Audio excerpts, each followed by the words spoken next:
Hey, what's going on everyone? Zach D Productions here, and I am here with a list video for you guys. So for this list, I'll be going over my top 5 favorite albums that released in the year 1995. So albums that'll be turning 30 this year, 2025. So let's go ahead and get started. This list is in no particular order. So I think the first album I'll go over here is from Deftones, definitely a great band. So the album that Deftones released in 1995 would be their debut album, Adrenaline, which I think is a pretty strong album. Not their best. In fact, I would say it is their weakest, in my opinion. I know that that might be a hot take for some Deftones fans, but this is the album from Deftones nowadays that I go back to the least. But with saying that, I still think it's a strong album, and it's definitely them at their most raw, and this is arguably their most nu metal album, either this album or their second album, Around the Fur. Now, Around the Fur, I do think is a much better album than Adrenaline. In fact, I would say that album is their best, but still, Adrenaline, it's still an album worth checking out if you like Deftones or if you just like nu metal in general.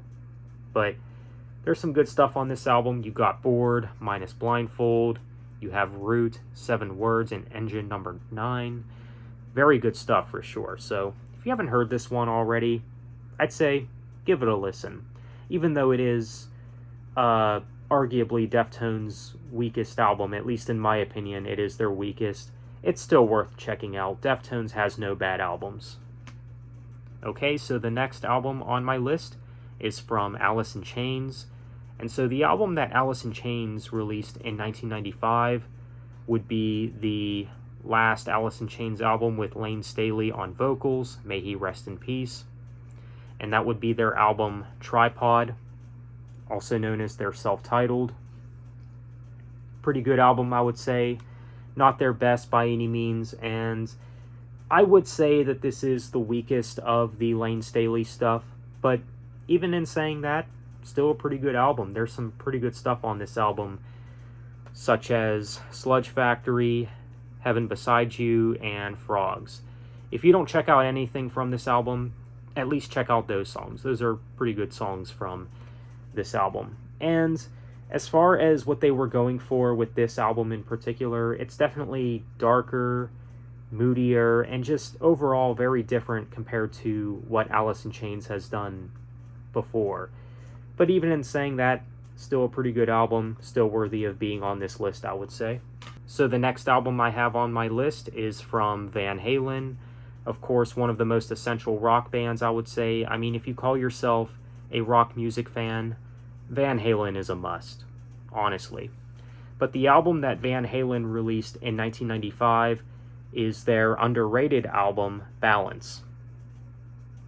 Which I know, when it comes to the Sammy Hagar era of Van Halen, there's a lot of fans that say that this is the weakest one, which I don't agree with that nowadays. I would say that the weakest among the Sammy Hagar stuff is OU812.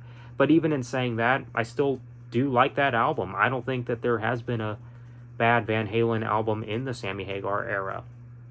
Now, I could almost say the same for the David Lee Roth era, except I'm not really too crazy about their latest album, A Different Kind of Truth. There are songs that I do like from that album, but I just really struggle getting into that album, to be honest. And then, of course, you have the one album with Gary Cherone, Van Halen 3, which is easily their weakest album. But besides those two albums, I think Van Halen has had a flawless discography, in my opinion. And this album is pretty underrated. I don't think that this album is as bad as some fans make it out to be. I know that this album does have its fans, and then there's people that rank this pretty low in their Van Halen rankings or what have you, but a strong album, I would say. I mean, this album starts off strong with The Seventh Seal, and you also got the song Can't Stop Loving You on this album, which is a Van Halen classic at this point. It's a fan favorite, definitely a great song, some great vocal work from Sammy in that song for sure. Aftershock is also a pretty good track from this album as well. So overall, I do like this album. It's actually a very good album, and one of their darkest albums too. I would maybe say it's the darkest among the Sammy Hagar era of Van Halen. So, overall, pretty good album. So next on this list, we have an album from Iron Maiden, definitely one of the most legendary bands in metal.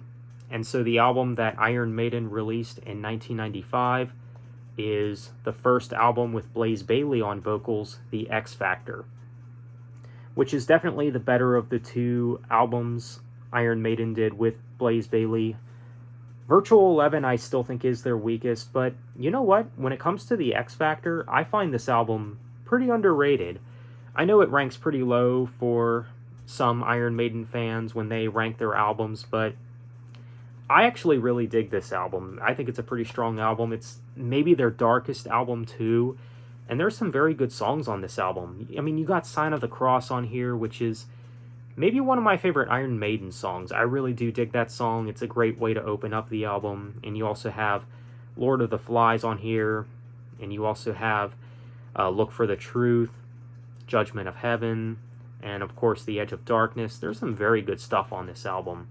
And Blaze, I thought, did a pretty good job on this album. I know that some people say that his voice doesn't really fit Iron Maiden too much. And yeah, you could make that argument.